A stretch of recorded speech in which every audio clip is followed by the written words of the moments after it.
या ठिकाणी पत्रकार बंधू आहेत. खरं तर माणिकडोह माणिकडोह धरणामध्ये अशा अनेक वेळा अशा दुर्घटना होतात. खरं तर मिलिटरी मुंबईला निश्चितपणे या दुर्घटना वाचवण्यासाठी खरं तर या ठिकाणी आलेले आहेत.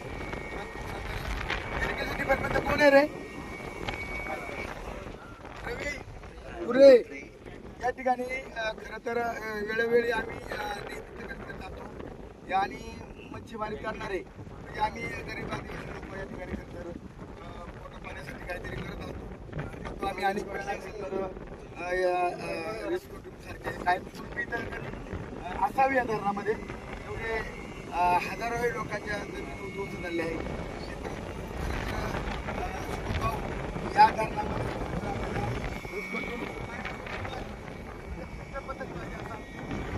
मागणी आहे. मी तर मीडियाच्या माध्यमातून अशी मागणी करतो आम्हाला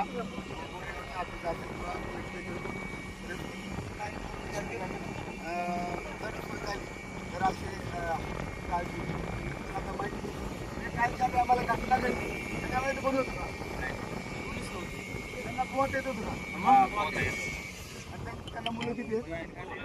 त्याचं पूर्ण नाव काय? मुलांचं नाही ज्ञानेश्वर मारुती ज्ञानेश्वर मारुती गोगरे आणि मुलं दोन आहेत का? ठीक आहे. आपण आता तशा प्रकारचे काका यादव असतील तुम्हाला धन्यवाद देतो. शिवप्पा होता काल इथून आता इथं स्पॉटवर पोहोचलेलो आहे आणि म्हणून तहसीलदार साहेब सुद्धा त्या ठिकाणी येऊन गेले. आपण आता तशा प्रकारचा कलेक्टरला सुद्धा पत्रावर करू आणि जेणेकरून बुवा या मच्छीमारी करणाऱ्यांना त्याची दोन मुलं आहेत आणि हे कुटुंब अत्यंत म्हणजे शासनाकडून काही जी मदत मिळेल अशी आपण प्रतीक्षा करूया. आणि हे संपूर्ण इथं बसलेले आमचे नातेवाईक आवती कालमी रावले कालच्या धरून इथं खरं तर ठाम बांधून बसलेले आहेत. कारण इथं जो भाग आहे हा पत्रकार मित्रांनो अत्यंत खोलीचा भाग आहे. अत्यंत खोलीचा भाग आहे आणि इथं तरी वेळेला इथंच या घटना अशा घडत राहतात. खरं तर इथं दिसायला अशी आडवी तडवी आल्याच्या अनेक प्रकार असे घडत राहतात. रिस्को टीमला मी खरं तर धन्यवाद देईन. त्यांनी लवकरात लवकर वेळपणी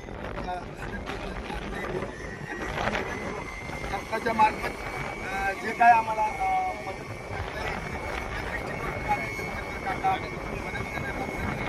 परंतु अशा दुर्घटना हमेशा घडत असतात. इकडं सुद्धा गेल्या वर्षी मडपार गावच्या आदिवासी मच्छीमारी करण्यासाठी गेला पण आता दुर्घटना झाली. हे जवळजवळ इथंच एक तिसरी का चौथी घटना असेल.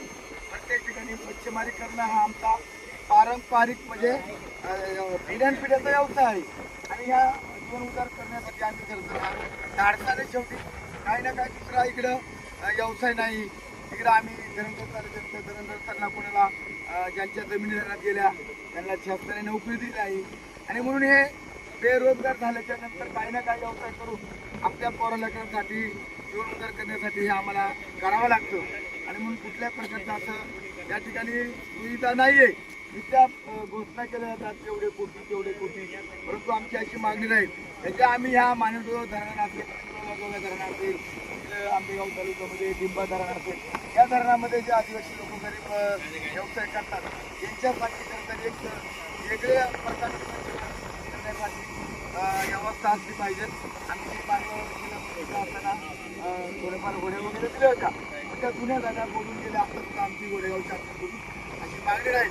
म्हणजे आपला विविध धान्य वाचेल काका जर आपल्या आणि भरपूर पैसे शासनाकडे आदिवासी विभागाकडे पैसे आहेत त्याने मच्छीमार करण्यासाठी वेगवेगळ्या प्रकारच्या छोट्या छोट्या होड्या जर आम्हाला प्रत्येक गावाला एक एक दोन दोन दिल्या तर अशा प्रकारची मच्छीमारी करणाऱ्यांना त्यांचा जीव धोक्यात जाणार नाही अशी मागणी खरं तर आमची राहणार आहे.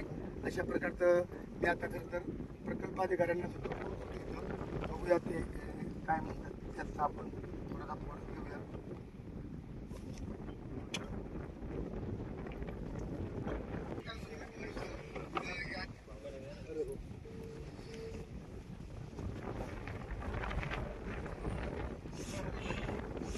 हॅलो देसाई साहेब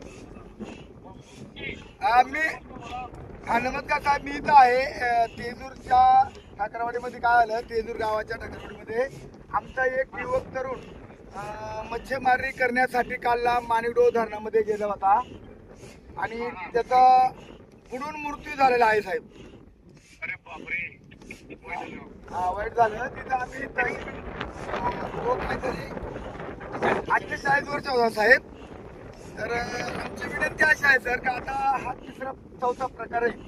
तर आता इथं तहसीलदार साहेब येऊन गेले, तर त्यांना आपल्या आदिवासी घोडेगाव प्रकल्पाच्या माध्यमातून त्या ठिकाणी धरणात मच्छीमारी करण्यासाठी गेला, त्याचा मृत्यू झाला.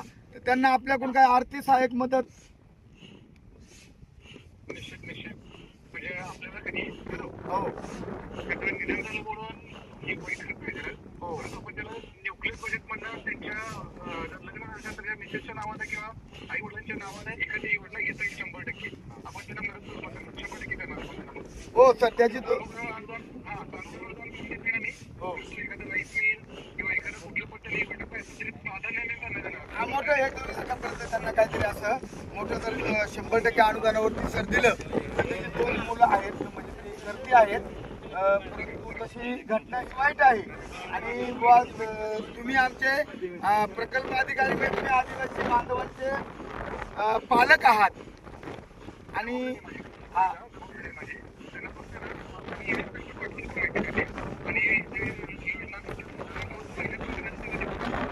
हो सर, आम्ही इथं स्पॉटवरच आहे. तर कोणी माणूस जर आलं तर सर बरं होईल, आम्हाला बरं वाटेल की आम्हाला कोणतरी पालक आहे आणि आदिवासी प्रकल्प अधिकारी म्हणून तुम्ही आमचे पालक आहेत. हो तर लोक, तर तुम्ही आम्हाला मदत कर. पत्रकार मित्र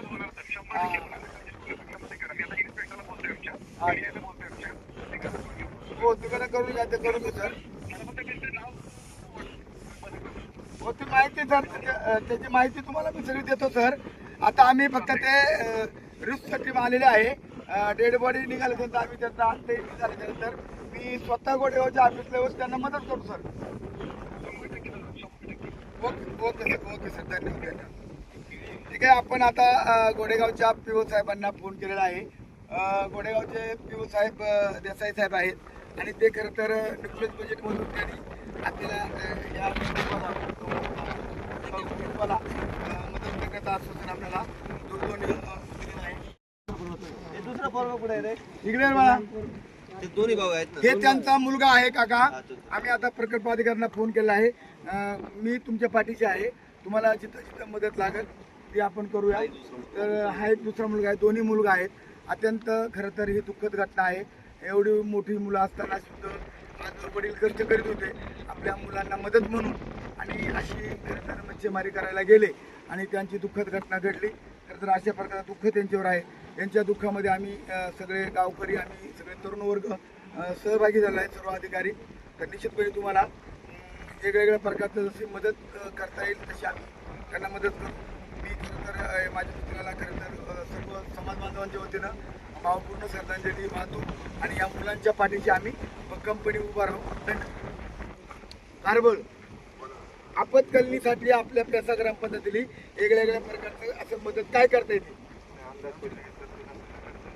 तुम्ही 4 पहा, बीडीओचं मार्गदर्शन घ्या आणि बीडीओच्या मार्गदर्शनाखाली जर त्याचा अंतर्गत मच्छी व्यवसाय करणाराला जर असं काही अपघात झाला तर त्याला ग्रामपंचायत तशी मदत करता येईल तशा प्रकारची माहिती घेऊन त्यांना नक्की मदत करा. दोन्ही पोरांना आपण शेवटी मग आपण बनवून सणाभाव घ्या ना इकडे. तर अशा प्रकारचं आपण हे केलेलं आहे. आम्ही पण आहे इथं आता आपण तसं प्रयत्न करू आणि ग्रामपंचायतच्या माध्यमातून तुम्ही आपले हे तुम्ही तेजूरमध्ये बऱ्यापैकी मच्छीमारी व्यवसाय करणार आहेत. आता त्यातल्या साहेबांनी सांगितलेले तो फॉर्म घ्यायचा गोरेगावरून आणि त्यांचा तो आपत्कालीनचा फॉर्म भरायचा आणि त्यांना जी योजना असेल त्या योजनेतून आपण मदत करायचा प्रयत्न करू. तुम्ही ग्रामपंचायत सरपंच मॅडम पुढे ताई आहे इकडे. ताई ठीक आहे, आता ही दुःखद घटना तर आहे पण आपण ग्रामपंचायतीच्या मार्फत त्यांना काही ठराव वगैरे ज्या तिथे गोडेगावच्या तिथे आपण बोललो तर आपण एकदा समक्ष माझी गाडी घेऊन येईल आणि त्या मुलांसाठी आपली काही जी मदत करता येईल ते आपण करू. आता ही दुःखद घटना जरी असेल तरी आता त्याला सामोरं जायचे तुम्हाला आम्हाला सर्वांना. आपण डेड बॉडी काढण्याचा तर टीमच्या माध्यमातून प्रयत्न करू. धन्यवाद.